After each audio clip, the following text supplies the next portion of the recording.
നമസ്തേ. കഥകളതി സാഗരത്തിലേക്ക് സ്വാഗതം. ഇന്നത്തെ കഥ പറക്കും പരവതാനി. പരവതാനി എന്ന് കേട്ടിട്ടുണ്ട്. അതെന്താ, നല്ല സ്ഥലമൊക്കെ നല്ല മനോഹരമാക്കുന്ന വിധത്തിൽ പരവതാനി അങ്ങോട്ട് വിതർത്തിയിട്ട നല്ല പൂക്കളും ചിത്രങ്ങളും ഒക്കെയുള്ള പരവതാനികൾ രാജകൊട്ടാരത്തിലെ പ്രഭുമന്ദിരത്തിലൊക്കെ കാണാം. ഇത് പറക്കുന്ന പരവതാനി സുഖാണല്ലോ. അതിൽ കയറി അങ്ങോട്ട് ഇരുന്ന വിമാനത്തിൽ പോണ പോലെ ഇങ്ങോട്ട് പറന്ന് പോകാൻ പറ്റുമല്ലോ. അങ്ങനത്തെ പരവതാനികളുണ്ടോ? ഉണ്ട്. പറയാം ഇന്ന് അങ്ങനെയുള്ളൊരു കഥ. അങ്ങനെയുള്ളൊരു പരവതാനിയുടെ കഥയാണ് പറക്കും പരവതാനി. ഇപ്പം പറയാം ആ കഥ. ഇതൊരു അറബി കഥയാണ് കേട്ടോ. അറബി നാട്ടിൽ ബസ്ര എന്ന് പറയുന്ന ഒരു രാജ്യമുണ്ട്. ആ രാജ്യത്തെ സുൽത്താൻ നല്ല സുൽത്താനാട്ടോ. നല്ല പ്രജാക്ഷേമ തൽപരനാണ്. എല്ലാ പ്രജകളുടെ കാര്യങ്ങളൊക്കെ അതാവും സഹായിക്കും. നല്ല ഭരണം അദ്ദേഹത്തിനൊരു മകനുണ്ട്, ഹുസൈൻ രാജകുമാരൻ. അദ്ദേഹത്തിൻ്റെ മന്ത്രിയുടെ മകനാണ് സമീർ.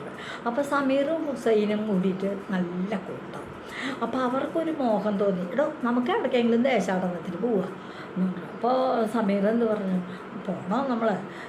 ഞാൻ കുറച്ച് ദിവസമായി കേൾക്കണം. ഇന്നാളൊരു ദിവസം ചന്തയിൽ ചെന്ന് വേഷം മാറി ഇങ്ങനെ നടന്നപ്പോൾ ബിഷൻഗർ എന്ന് പറയുന്ന ഒരു രാജ്യത്തെ പറ്റി കേട്ടു. അവിടെ പല വിചിത്രമായ വസ്തുക്കളും ഉണ്ടത്രേ.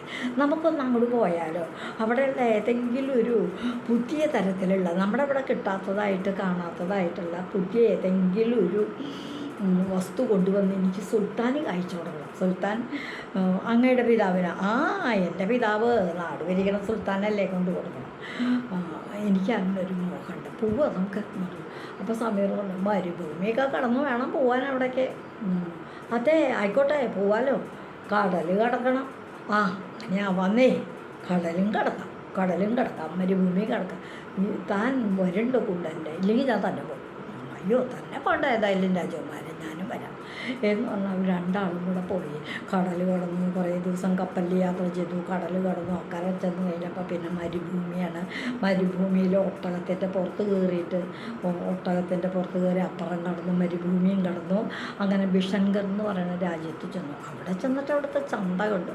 ചന്തയിൽ പല തരത്തിലുള്ള സാധനങ്ങൾ പലതും. പക്ഷേ ഹുസൈൻ രാജകുമാരനൊന്നും മനസ്സിലാക്കി, ഇവിടെ ഇപ്പോൾ അത്ഭുതമായിട്ടുള്ള വസ്തു ഉണ്ടെന്ന് പറയണത് ഇപ്പോൾ ഒന്നും ഇതുവരെ കണ്ടില്ല. ഈ വസ്തുക്കളൊക്കെ നമ്മുടെ രാജ്യത്തും ഇല്ലേ, ബസ്രയിലുണ്ടല്ലോ, ഇല്ലാത്ത പുതിയ വലുത്. അപ്പം അങ്ങനെ നിൽക്കുമ്പോൾ ഒരാൾ വന്നിട്ട് ഇയാളോട് ചോദിച്ചു, അങ്ങ് ഈ നാട്ടുകാരനല്ല എന്ന് തോന്നണോ എന്ന് പറഞ്ഞു. അല്ല, ഞാൻ ഈ നാട്ടുകാരനല്ല, ഞാൻ ബസ്രക്കാരനാണ്. ഞങ്ങൾ രണ്ടാളും ബസ്രക്കാരാണ്. അപ്പം എന്താവും ഇവിടെ ഞങ്ങളുടെ നാട്ടിൽ കാണാത്തായിട്ടുള്ള പുതിയതായിട്ടുള്ള ഏതെങ്കിലും അത്ഭുത വസ്തുക്കളുണ്ടെങ്കിൽ അത് മേടിച്ച് കൊണ്ടുപോവാം എന്ന് വിചാരിച്ചിട്ടാണ്. അതിന് വിരോധമില്ല, വരുന്നു. അപ്പോൾ ഇവർ ഒരു സംഭവം ഉണ്ടായിട്ടോ. അതായത് കപ്പൽ കടന്നിട്ട് ഇവർ കരയിലെത്തി. പിന്നെ കുറച്ച് നടന്നപ്പോൾ ഒരു മരുഭൂമിയായി. ആ മരുഭൂമിയിലേക്ക് അങ്ങോട്ട് എത്തണതിന് മുൻപായിട്ട് ഒരു സത്രത്തിൽ അപ്പോഴേക്ക് ഇരുട്ടായി. അപ്പോൾ ആ സത്രത്തിൽ താമസിച്ചു ഒരു ദിവസം. പിറ്റേ ദിവസമാണ് ഒട്ടകത്തിന് ഏർപ്പാടാക്കി മരുഭൂമിയും കടന്ന് ബുഷൻഗറിലെത്തിയത്. അപ്പോൾ ആ ഒരു സത്രം അവിടെ ഉണ്ടെന്ന് തങ്ങണം എന്നുള്ളത് ഇവർ മനസ്സിലാക്കിയിട്ടുണ്ട്. ഒരു അവിടെ താമസിച്ചിട്ടുണ്ട്.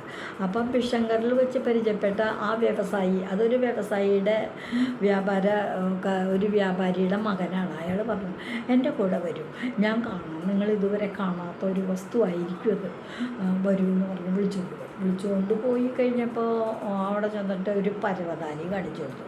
പരവതാനി കാണിച്ചപ്പോൾ തരക്കേടില്ല, അത്രയ്ക്ക് അങ്ങോട്ട് എന്നതില്ലാത്ത ഭംഗിയൊന്നുമില്ല എന്ന് പറഞ്ഞു. അപ്പോൾ വ്യാപാരി പുത്രൻ പറഞ്ഞു, ഇത് ഈ കാണുന്നത് പോലെയല്ല, ഇതൊരു അത്ഭുത പരവതാനിയാണ്. എന്താ ഈ പരവതാനിയുടെ അത്ഭുതം?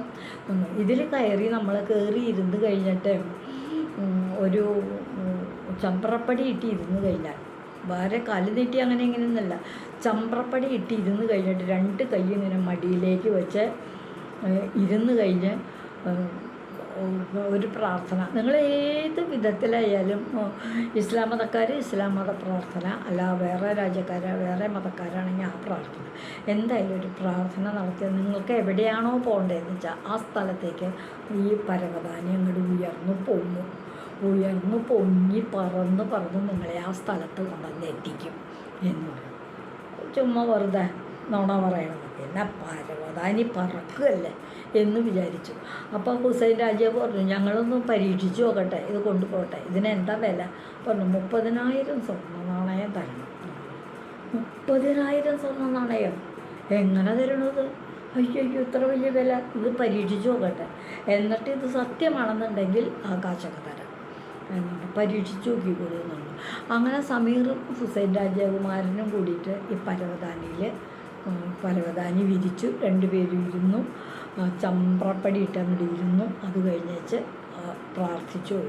പ്രാർത്ഥിച്ചു കഴിഞ്ഞ വഴിക്ക് പെട്ടെന്നൊരു കാറ്റത്ത് പരവതാനി ഇങ്ങനെ പൊങ്ങി ഇങ്ങനെ നീങ്ങി പോയെങ്കിൽ, അപ്പോൾ ഇവർ മനസ്സിൽ വിചാരിച്ച സ്ഥലം തലേ ദിവസം ഇവർ താമസിച്ച സത്രമല്ലേ, ആ സത്രത്തിലാണ് ഇവരുടെ ഭാരങ്ങളൊക്കെ ഇതൊക്കെ കൊണ്ടുവന്ന് സൂക്ഷിച്ചേക്കണേ. അപ്പോൾ പൈസ ഇരിക്കണം അവിടെയാണ്. അപ്പോൾ അവിടേക്ക് വേഗം പോയി. അവിടേക്ക് പോട്ടെ എന്നുണ്ട്. അവിടെ ചെന്ന് വേഗം അവിടെ മുറ്റത്ത് ചെന്ന് പരവതാനി അവിടെ താഴെ ഇരുന്നു. അപ്പോൾ തന്നെ ഇതാവുകയും ചെയ്തു.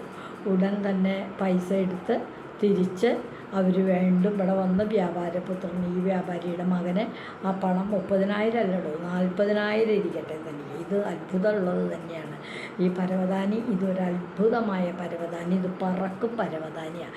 ഇത് ഞങ്ങൾ വിലയ്ക്ക് വാങ്ങിച്ചു എന്ന് പറഞ്ഞത് വാങ്ങിച്ചു. എന്നിട്ട് അവർ രണ്ടുപേരും കൂടി കയറി നേരെ വിട്ടടിച്ച് പോന്നു. എവിടേക്കാണെന്നറിയാമോ? സ്വന്തം നാട്ടിലേക്ക്, ബസ്രയിൽ വന്ന് പരവതാനിയിൽ ആകാശത്ത് കൂടെ അങ്ങനെ രാജാവ് ഉദ്യാനത്തിലിരിക്കുകയായിരുന്നു, ബസ്രയിലെ സുൽത്താൻ. അങ്ങനെ ഇരിക്കുന്ന സമയത്ത് പക്ഷികളൊക്കെ പറക്കണം, ആകാശത്ത് കൂടെ ഇങ്ങനെ പറക്കണം, നോക്കിയിരുന്നു.